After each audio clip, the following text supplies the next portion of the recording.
जगत जानी जगा बिना एठी केही नुहे तो पूरा। जगत जानी जगा बिना एठी केही नुहे तो पूरा। जगा छाड़ी जे आगु को गला ना ता जीवन एठी अधूरा। नमस्कार, जय जगन्नाथ सांग माने मु आपनकर प्रिय स्मार्ट भाई पवित्र। आज मु केन्द्रापड़ा जिले में उपस्थित प्रभु श्री बलदेवजी पीठ को आसी। वर्तमान आपण बलदेवजी पीठ रे देखि पारुथिबे मंदिरर व्यू।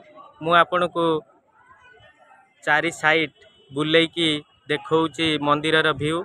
आपण माने जदि केबे बलदेवजी मंदिर को आसीचंती ताले कमेंट माध्यम रे जणांतु। आपण देखि पारुथिबे रथ थुआ हेची।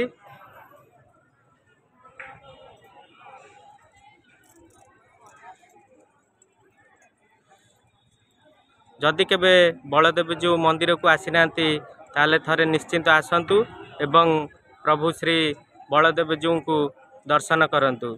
एतिकी कहि कि वीडियोटी शेष करुची। रहिली। जय बलदेवजी।